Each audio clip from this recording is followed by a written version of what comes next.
অতিরিক্ত জরিমানা আদায়ের অভিযোগ তুলে ক্ষোভ প্রকাশ করলেন টমটম চালকরা। ট্রাফিক পুলিশের ইন্সপেক্টর মুক্তা ঘোষের বিরুদ্ধে অভিযোগ তুলে সোমবার পূর্ব থানায় ডেপুটেশন দেন তারা।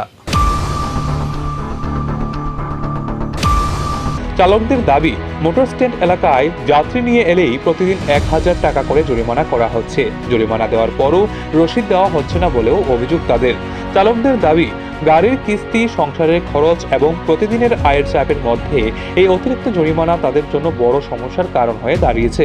পরে সংবাদ মাধ্যমের মুখোমুখি হয়ে তারা নিজেদের সমস্যার কথা তুলে ধরেন। তবে অভিযোগের বিষয়ে ট্রাফিক পুলিশের ইন্সপেক্টর মুক্তা ঘোষ বা সংশ্লিষ্ট কর্তৃপক্ষের বক্তব্য এখনও জানা যায়নি। ফলে জরিমানা আদায়ের প্রক্রিয়া ও রসিদ সংক্রান্ত অভিযোগের সততা নিয়ে এখন নজর প্রশাসনের পদক্ষেপে।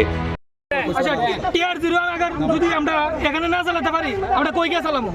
আমরা গিয়ে তেলামুরা যাবো? টিআর 06 আমরা গাড়ি ধরতো না, ধরবো তো আমরা শহরতলি আগরতলা, এখানে তো গাড়ি চালাবো আমরা। তাহলে আমরা কই গিয়ে চালামো গাড়িটা? আর জিরানে কো সিধা মনপুর কো সব তো সবার প্ল্যান কিন্তু হাওয়া করতেছে, গাড়ি চাকা হাওয়া করতেছে। আমার পেছন দায় এসে ফটো উঠাই লয়ে গেছে। হ্যাঁ, গাড়ি চাকা হাওয়া করতামছে, চাকা পাংচার হইছে, পেছন দায় ফটো উঠাই যায় 1000 টাকা পাই। চিন্তা কইরা দেন, তার ভিতরে কি মানবাধিকার আছে? তারা কি ভুলামাই আছে? আমরা ভুলামাই আছে কি? আমরা কষ্ট করতেছি, সকাল থেকে আগায় রয়েছে। হ্যাঁ, আমরা কি মানুষ না? তারা স্যার কি করে দেখে মানুষ, পুলিশ দেখে আমরা জানতাম না।